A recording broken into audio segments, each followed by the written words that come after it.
Polytechnic गुरु में आपका स्वागत है। केमिकल टेक्नोलॉजी सब्जेक्ट में आज के इस लेक्चर में मैन्युफैक्चरिंग ऑफ यूरिया के बारे में बात करेंगे।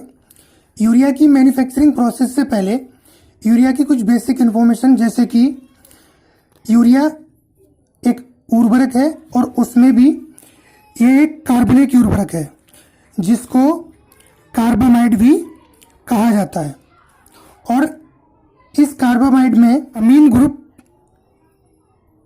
कार्बोनाइल फंक्शनल ग्रुप से जुड़ा होता है और इसमें अमीन ग्रुप कितने होते हैं? 2।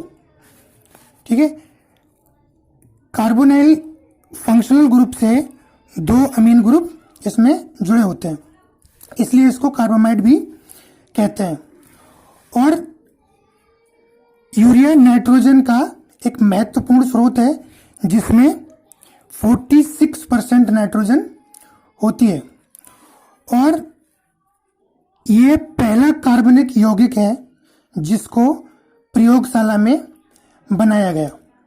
अगर बात करें इसके यूजेस की, तो इसका ब्रॉड यूज फर्टिलाइजर के रूप में है, एग्रीकल्चर में किया जाता है। और इसको मोनोमर रॉ मटेरियल के रूप में भी यूज करते हैं। कहाँ पर? पॉलीमर इंडस्ट्रीज में, जहाँ पर यूरिया फॉर्मल्डिहाइड रेजिन्स और यूरिया मेलामाइन फॉर्मल्डिहाइड बनाया जाता है। आइए अब इसकी कुछ प्रॉपर्टीज जान लेते हैं, जैसे कि यूरिया का molecular weight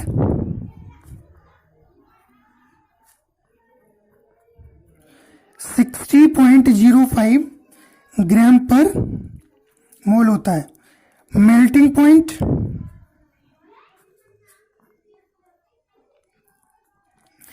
133 to 135 degree centigrade होता है।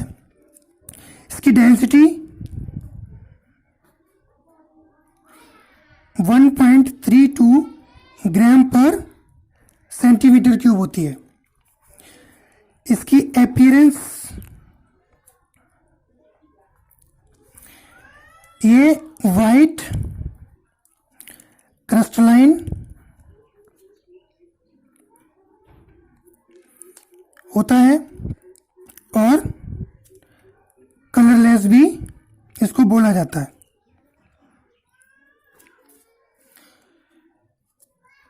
सॉल्युबिलिटी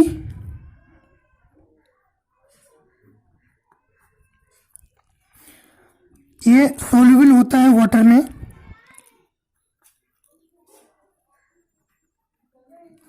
ग्लिसरॉल में और इथेनॉल में। ठीक है, इसका नेचर ऑर्डरलेस का मतलब होता है खुशबू विहीन, और हाइग्रोस्कोपिक इसका मतलब होता है आर्द्रता ग्राही। ठीक है, तो ये इसकी प्रॉपर्टीज हो गई। अब ये देखते हैं कि अगर यूरिया बनानी है तो उसके लिए आपको कौन कौन से रॉ मटेरियल चाहिए होंगे। तो यूरिया बनाने के लिए आपको अमोनिया चाहिए होगी,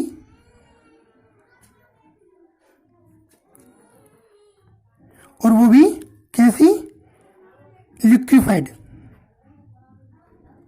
ठीक है, दूसरा आपको चाहिए कार्बन डाइऑक्साइड मतलब CO2, और ये भी कैसी? लिक्विफाइड। ठीक है, तो इसके मेजर रॉ मटेरियल कौन कौन से हैं? अमोनिया और CO2। ठीक है, अब जब यूरिया बनती है तो जो इसके रॉ मटेरियल्स हैं उनमें अपक्रियाएं कैसी कैसी होती हैं? Chemical reactions. तो पहली चीज ये है कि अमोनिया और कार्बन डाइऑक्साइड रिएक्शन करते हैं तो यहां से बनता है ammonium carbamate NH4COO N2। NH2, ठीक है, इसको बोलते हैं अमोनियम कार्बामेट, ठीक है। और इस अभिक्रिया में क्या होता है कि हीट निकलती है, इसलिए ये अभिक्रिया कैसी है, एक्सोथर्मिक है। तो इसकी जो एंथैल्पी चेंज है वो -37.4 किलो कैलोरी, ठीक है। अब इस कार्बामेट से क्या करते हैं, इसको डिकम्पोज करके यहाँ से पानी बाहर निकालते हैं H2O, फिर आपको यूरिया प्राप्त हो जाता है NH4COO NH2। इसको डिकम्पोज किया तो ये बना आपका NH2CO NH2, साथ में आपका H2O, ठीक है। ये हो गया आपका यूरिया, ठीक है। लेकिन ये वाली जो सेकंड अभिक्रिया है, क्योंकि इसमें हमें क्या करना है, अमोनियम कार्बामेट का डिकम्पोजिशन कर ले, इसमें हीट देनी पड़ेगी, ठीक है। तो ये होती है एंडोथर्मिक रिएक्शन। इसकी एंथैल्पी चेंज है +6.3 किलो कैलोरी, ठीक है। तो ये आपकी दो रिएक्शंस हो गई। बैलेंस करेंगे तो यहाँ 2 लगाना पड़ेगा और यहाँ भी 2 लगाना पड़ेगा। लेकिन ये जो अभिक्रिया है ये कौन से मेथड के लिए है, इसको बोलते हैं डिकम्पोजिशन ऑफ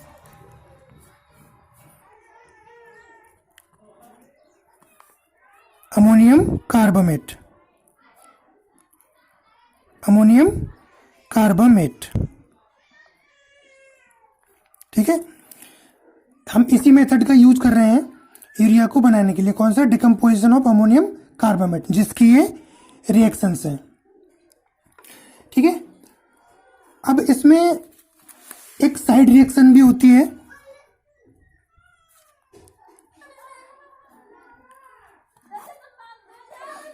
जैसे कि अगर जो यूरिया है इसके 2 मोल अभिक्रिया कर लें तो ये बायूरेट बना देता है, NH2CO NHCO NH2, इसको बोलते हैं बायूरेट, ठीक है। और साथ में इसमें से अमोनिया निकलती है, ठीक है। तो ये इसकी साइड रिएक्शन भी हो गई, ठीक है। लेकिन ये क्या है कि ओवरऑल प्रोडक्शन में लेस देन 1% होना चाहिए, कौन, बायूरेट, ठीक है, क्योंकि ये यूरिया की कंपेरिजन में ज़्यादा टॉक्सिक होता है और अनस्टेबल होता है, ठीक है। अगर इसकी फ्लोशीट की बात की जाए तो इसके फ्लोशीट में जो बेसिल्स यूज होते हैं उनमें पहली चीज एक ऑटोक्लेव जो कि रिएक्टर होता है उसको यूज करते हैं। दूसरा एक फ्लैश एवोपरेटर होता है। तीसरा एक फ्लैश ड्रम होता है, ठीक है। और चौथा वैक्यूम एवोपरेटर होता है। और लास्ट में पिरलिंग टावर होता है, ठीक है।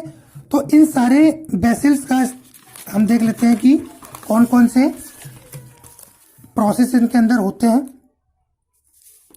तो ये जो ऑटोक्लेव है इसको बोलते हैं यूरिया सिंथेसिस ऑटोक्लेव। और इस यूरिया सिंथेसिस ऑटोक्लेव में 2 से 5 मोल अमोनिया और 1 मोल CO2 को कंप्रेसर के जरिए कंप्रेस करके ऑटोक्लेव में लेके आते हैं,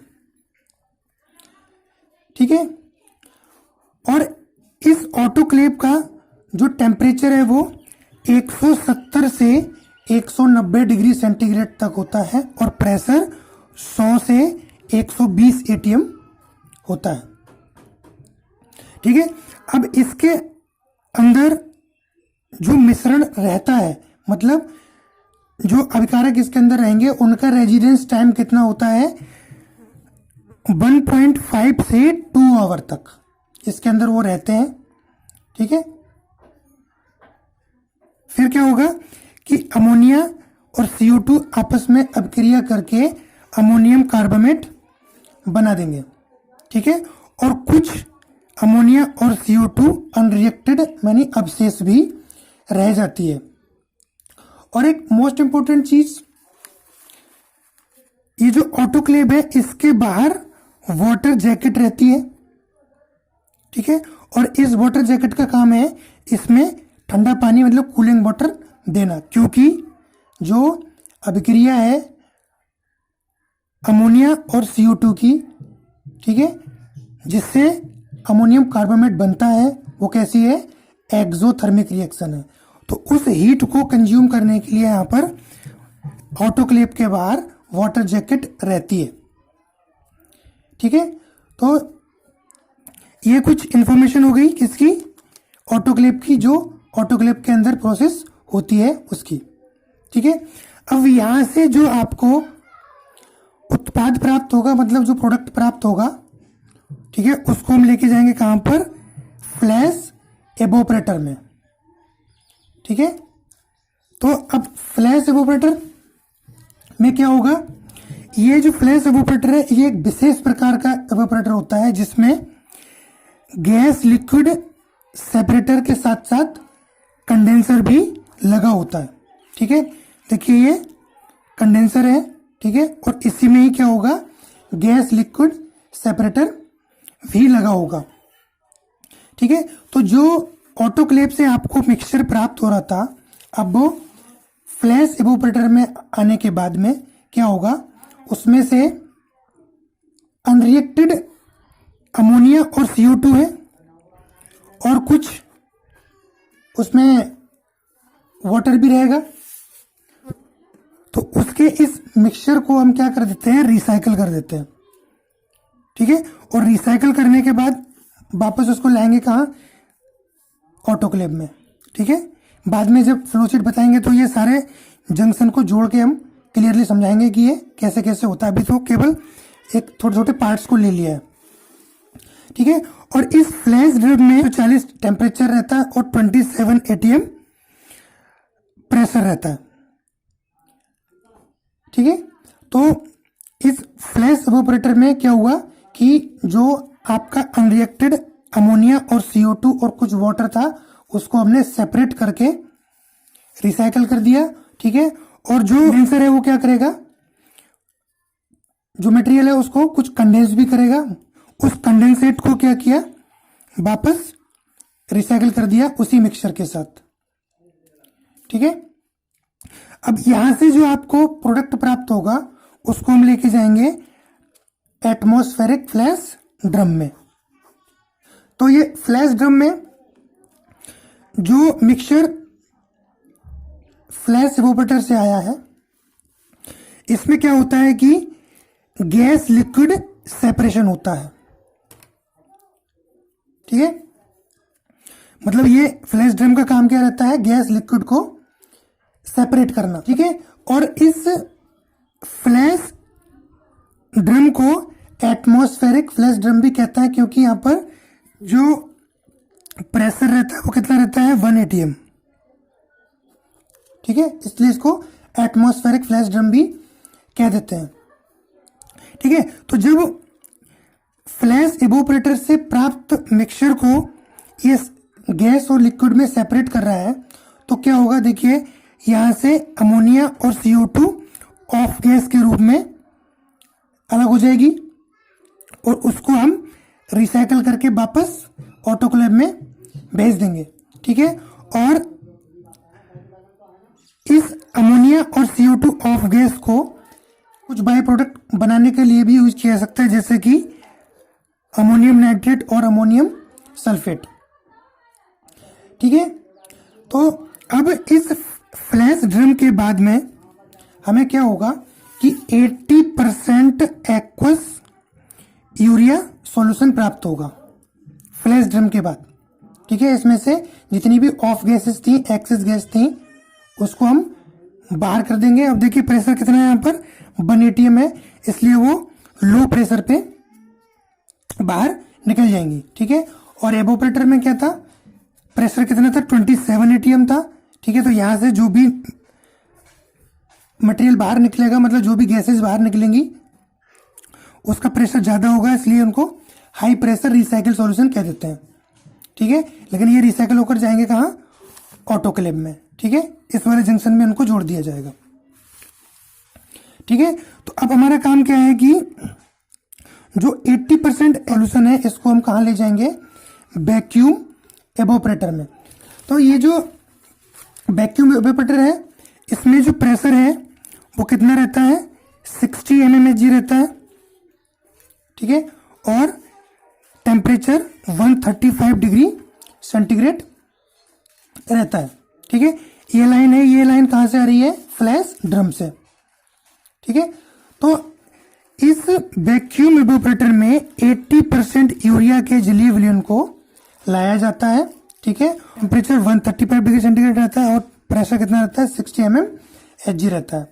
ठीक है, तो जब ये वैक्यूम एवोपरेटर कंसंट्रेशन बढ़ाएगा, मतलब इसमें से मॉइस्चर बाहर निकालेगा, तो क्या होगा, आपको जो सॉल्यूशन प्राप्त होगा वो कैसा होगा, मोल्टन होगा, और इसी को हम कह देंगे मोल्टन यूरिया। ठीक है, अब इस मोल्टन यूरिया को हम कहाँ भेजेंगे, टू प्रिलिंग टावर। ठीक है, अब मतलब ये है कि यूरिया हमारा कंसंट्रेट हो चुका है, मतलब इसमें यूरिया की कंसंट्रेशन बढ़ चुकी है। ठीक है, तो इसलिए हम अब इसको प्रिल बनाने के लिए प्रिलिंग टावर में भेज देंगे। ठीक है, ये देखिए, ये रहा प्रिलिंग टावर। अब प्रिलिंग टावर में वैक्यूम टावर से मोल्टन यूरिया आ रही है, जिसके टॉप पर हम उस मोल्टन यूरिया को डाल रहे हैं। ठीक है, और इस प्रिलिंग टावर में एक कूलिंग एयर होती है जिसको फैंस के जरिए काउंटर करंटली हम प्रिलिंग टावर के अंदर प्रवाहित करते हैं। ऊपर से हमारी मोल्टन यूरिया आ रही है जो कि एक बकेट के जरिए नीचे में गिरती रहेगी, और इस बकेट में होल्स रहते हैं। ठीक है, और सरफेस टेंशन के कारण वो सारे सर्कुलर फॉर्म में वो आ जाएंगे। ठीक है, और नीचे से एयर जा रही है, एयर क्या करेगी, उनको कूल डाउन करती रहेगी। तो सारे प्रिल्स क्या होगा, प्रिलिंग टावर के बॉटम पर आके कलेक्ट होते रहेंगे, और वहां से हम क्या करेंगे, यूरिया प्रिल्स को बेल्ट कन्वेयर से पैकिंग के लिए भेज देंगे। ठीक है, प्रिलिंग टावर से जो प्रिल्स प्राप्त हो रहे हैं इसमें लेस देन 1% बायोरेट होता है। ठीक है, तो ये सारे स्टेप्स हो गए, सारे बेसल्स हो गए जो यूरिया मैन्युफैक्चरिंग के लिए यूज किए जाते हैं। ठीक है, अब इनको हम प्रॉपर तरीके से फ्लोशीट में देखते हैं कि ये फ्लोशीट में कैसे वर्क करते हैं, कौन सी प्रोसेस कहाँ पर जुड़ी रहती है। ठीक है, तो अब देखिए सारे कनेक्टेड है। ये यूरिया सिंथेसिस ऑटोक्लेव है, उसके बाद फ्लैश एवोपरेटर है, फिर फ्लैश ड्रम है, और उसके बाद वैक्यूम एवोपरेटर है, उसके बाद प्रिलिंग टावर है। ठीक है, सारे वेसल्स के अंदर होने वाले प्रोसेस हमने समझ लिए हैं। बस अब ये समझ लेते हैं, जैसे कि ये कंप्रेसर है, और इन कंप्रेसर्स के जरिए हम क्या करते हैं, अमोनिया और CO2 को कंप्रेस करके यूरिया सिंथेसिस ऑटोक्लेव में लेके आते हैं। ठीक है, जहाँ पर टेम्परेचर कितना था, 185 डिग्री सेंटीग्रेड, और प्रेशर कितना था, 120 एटीएम। ऑटोक्लेव में अमोनिया और CO2 की जो अपक्रिया हुई, वहां से हमें क्या प्राप्त हुआ, अमोनियम कार्बामेट। ठीक है, जो अपक्रिया होनी होती है वो यहीं पर हो जाती है। इसके बाद हम क्या करते हैं, सिर्फ उसकी मतलब जो मटेरियल आपको प्राप्त हो रहा है उसकी कंसंट्रेशन बढ़ाने का काम करते हैं। उसमें से एक्सेस मॉइस्चर और जो अनरिएक्टेड गैसेस रहती हैं उनको बाहर निकालते रहते हैं स्टेप बाय स्टेप। ठीक है, तो अब जो यूरिया सिंथेसिस ऑटोक्लेव से मिक्सर प्राप्त हुआ उसको हम कहाँ लेके आए, फ्लैश एवोपरेटर में, जिसमें कि गैस लिक्विड सेपरेटर और एक कंडेंसर भी लगा होता है। इस एवोपरेटर में प्रेशर रहता है 27 एटीएम। ठीक है, तो अब इस 27 एटीएम में क्योंकि प्रेशर बहुत ज़्यादा है तो इधर जो भी मटेरियल निकलेगा इधर से, मतलब गैसेस और कंडेंसेट निकलेगा, वो हाई प्रेशर पे होंगी, इसलिए इसको बोल देते हैं हाई प्रेशर रिसाइकल सॉल्यूशन। और ये कहाँ जा रहे हैं, ये ऑटोक्लेव में। ठीक है, अब फ्लैश इवोपरेटर से पहले देखिए ये स्टीम लगी हुई है, इसका मतलब ये है कि हम सॉल्यूशन का टेम्परेचर मेंटेन रख रहे हैं। ठीक है, फ्लैश इवोपरेटर से जो भी मिक्सचर प्राप्त होगा, ठीक है, उसका भी हम टेम्परेचर मेंटेन रखने की कोशिश करेंगे, और ज़्यादा होगा तो उसको एक्सचेंज कर लेंगे। ठीक है, उसके बाद क्या होगा कि इसको हम फ्लैश ड्रम में लेके आते हैं, और फ्लैश ड्रम में भी गैस लिक्विड सेपरेशन होता है। ठीक है, तो यहां से अमोनिया और CO2 ऑफ गैसेस के रूप में निकल जाएंगी। ठीक है, लास्ट में आपको क्या प्राप्त होगा, 80% एक्वस यूरिया सॉल्यूशन प्राप्त हो जाएगा। ठीक है, और ये कितने पे हो रहा है, 1 atm प्रेशर पर हो रहा है, मतलब नॉर्मल एटमॉस्फेरिक प्रेशर पर ये हो रहा है। ठीक है, लेकिन अभी भी क्या रहता है कि इसकी कंसंट्रेशन प्रॉपर नहीं है, हमें जितना मैक्सिमम ये कंसंट्रेट हो सकता है उतना ये हम कर सकते हैं। उसके बाद फिर इस सॉल्यूशन को हम लेके जा रहे हैं वैक्यूम एवोपरेटर में, जहां पर क्या था, प्रेशर कितना था, 60 mm HC था, और टेम्परेचर कितना था, 135 डिग्री सेंटीग्रेड। ठीक है, अब इस वैक्यूम एवोपरेटर में क्योंकि प्रेशर यहाँ बहुत कम है, तो जितनी भी एक्सेस मॉइस्चर रहेगी, ठीक है, वो निकलती रहेगी, मतलब जो मटेरियल है आपका बहुत आसानी से यहाँ पर वैक्यूम एवोपरेटर में बॉयल होता रहेगा, और जो वेपर्स होंगी वो सेपरेट होती रहेंगी। ठीक है, और लास्ट में सेपरेशन के बाद क्या होगा, आपको मोल्टन यूरिया प्राप्त होगा, और ये मोल्टन यूरिया क्या कहाँ जाएगा फिर, पर्लिंग टावर में। और पर्लिंग टावर में हम आपको बताया था कि ऊपर से इसको पर्लिंग टावर में गिराते हैं, जहाँ पर एक बकेट होती है, और बकेट के जरिए ये नीचे गिरता रहता है, और नीचे से कूलिंग एयर रहती है, काउंटर करंटली उनको ठंडा करती रहती है, और बॉटम पे आके प्रिल्स इकट्ठे होते हैं, और बाद में एक बेल्ट कन्वेयर से उनको हम पैकिंग सेक्शन में भेज देते हैं, और उनको पैक कर लेते हैं। ठीक है, तो ये कंप्लीट फ्लो शीट हो गई किसकी, यूरिया मैन्युफैक्चरिंग की। आई थिंक आपको ये स्टेप बाय स्टेप क्लियर होगी।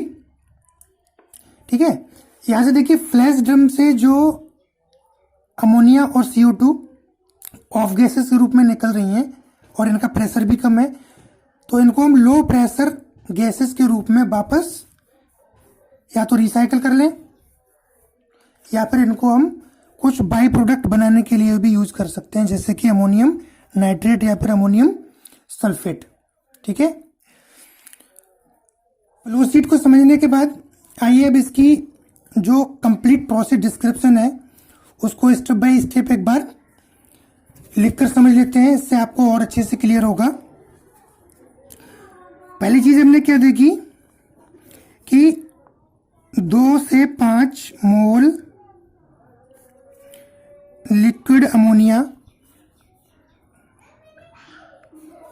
एंड 1 मोल CO2 के मिश्रण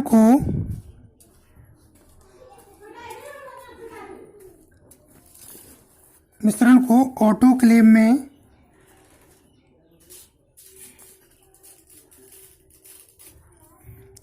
उच्च दाब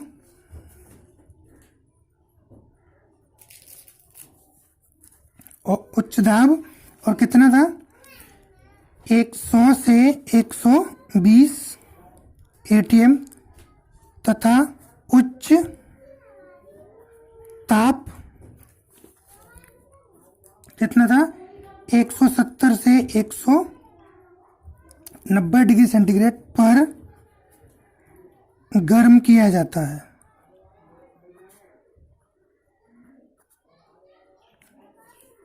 ठीक है, फिर ऑटोक्लेव में एवरेज रेजिडेंस टाइम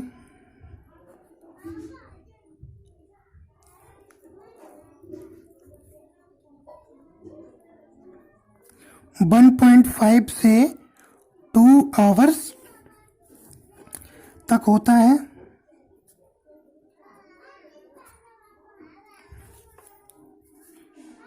तथा अमोनिया एंड CO2 अभिक्रिया करके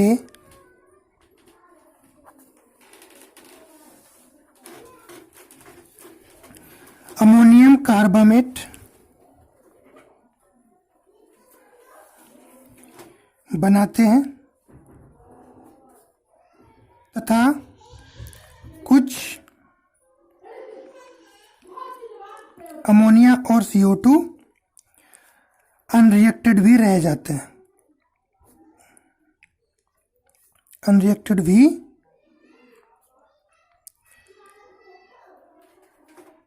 रह जाते हैं। ठीक है। तीसरी चीज, ऑटोक्लेव में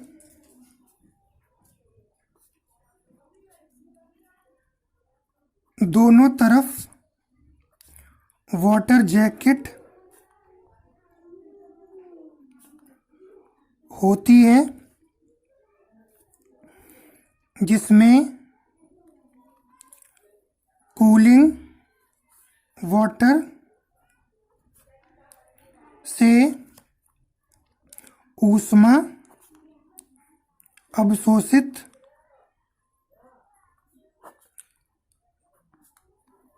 की जाती है क्योंकि अभिक्रिया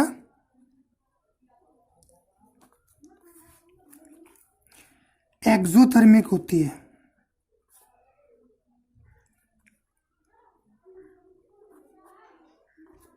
ठीक है, एक्सोथर्मिक होती है। उसके बाद क्या होगा, अब जो अमोनियम कार्बामेट सॉल्यूशन मिला है आपको, इसको कहाँ ले जाना है, फ्लैश इवोपरेटर में। ऑटोक्लेव से प्राप्त लिक्विड इफ्लुएंट को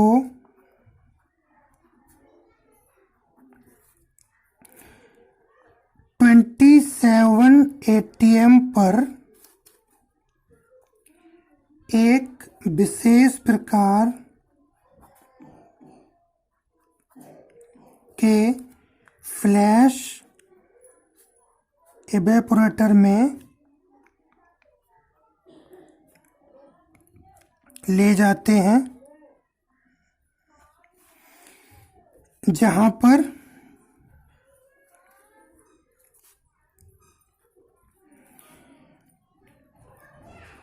गैस लिक्विड सेपरेटर और कंडेंसर लगा होता है। कहने का मतलब है कि ये जो विशेष प्रकार का इवेपोरेटर है वो गैस लिक्विड सेपरेटर और कंडेंसर का कॉम्बिनेशन होता है। फिर लिखेंगे इसमें अनरिएक्टेड अमोनिया एंड CO2 तथा जल विलयन के रूप में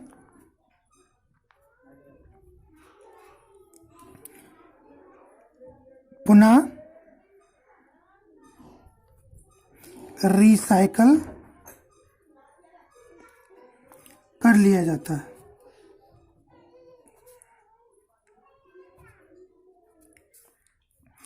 ठीक है, अनरिएक्टेड अमोनिया और CO2 को भी रिसाइकल करके वापस ऑटोक्लेव में ले आए। उसके बाद क्या होगा, फ्लैश इवेपोरेटर से जो आपको सॉल्यूशन मिलेगा वो क्या होगा, कार्बामेट यूरिया और जल का विलयन होगा। तो उसको बोलेंगे कार्बामेट यूरिया के जलीय विलयन को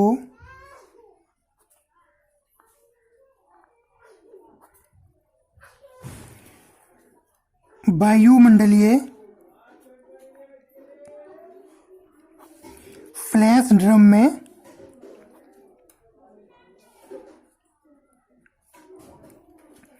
ले जाया जाता है।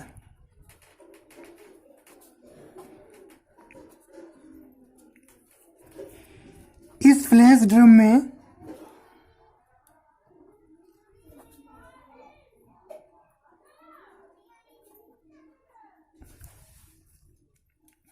कार्बामेट का अपघटन होता है।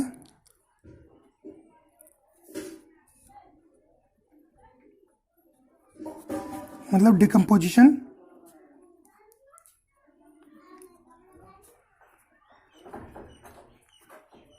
होता है तथा गैस लिक्विड सेपरेशन हो जाता है तथा 80%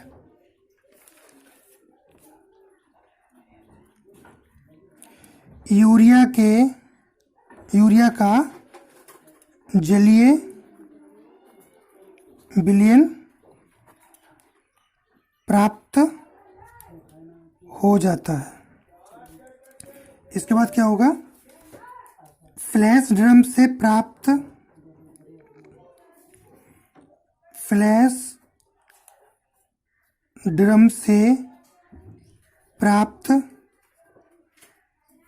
जलीय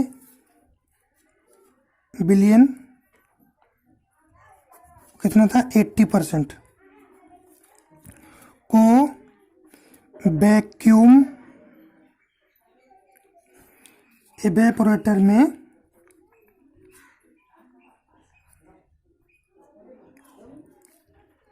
ले जाते हैं।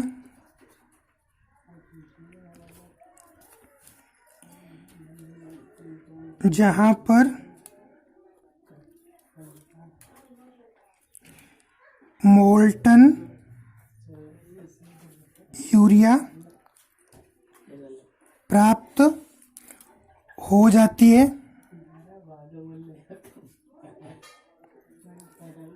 और एक्सेस मॉइस्चर बाहर हो जाती है। ठीक है, अब क्या होगा?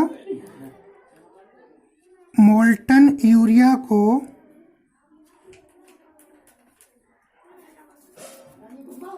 पिरलिंग टावर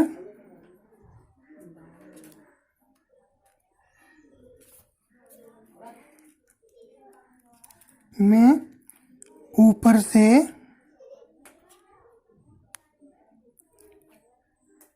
गिराते हैं तथा कूलिंग एयर से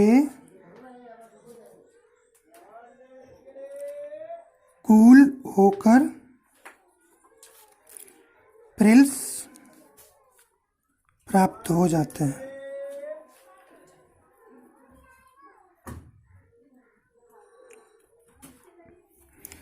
ठीक है, तथा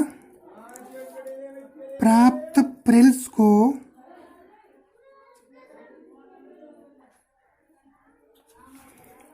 बेल्ट कन्वेयर से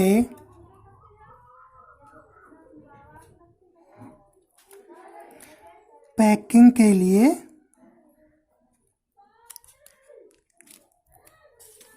भेज दिया जाता है।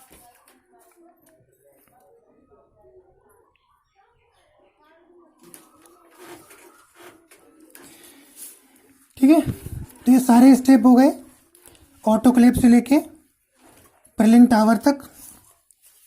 अच्छा, इसमें एक इम्पोर्टेंट चीज़ ये होती है, वो बायोरेट रहता है, वो ना बने या कम से कम रहे, उसके लिए क्या करेंगे? देखिए, बायोरेट निर्माण को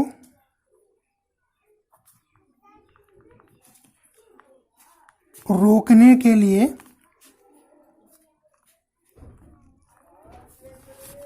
तापक्रम को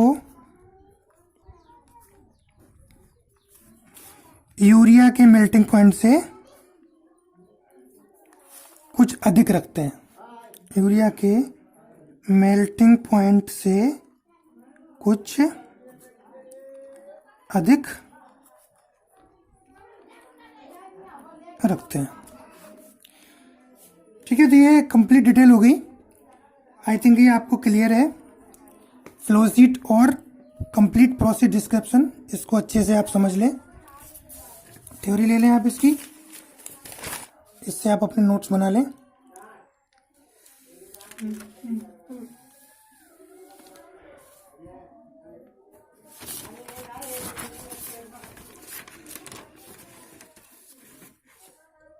थोड़ा सा आसान रहेगा आपको ये नोट करने के लिए।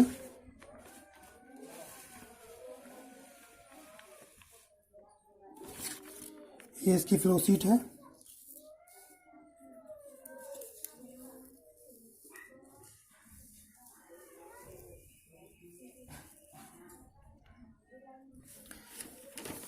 ठीक है, तो आज के लेक्चर में इतना ही। मिलते हैं नेक्स्ट लेक्चर में। तब तक के लिए धन्यवाद। खुश रहें, आबाद रहें, पढ़ाई करते रहें।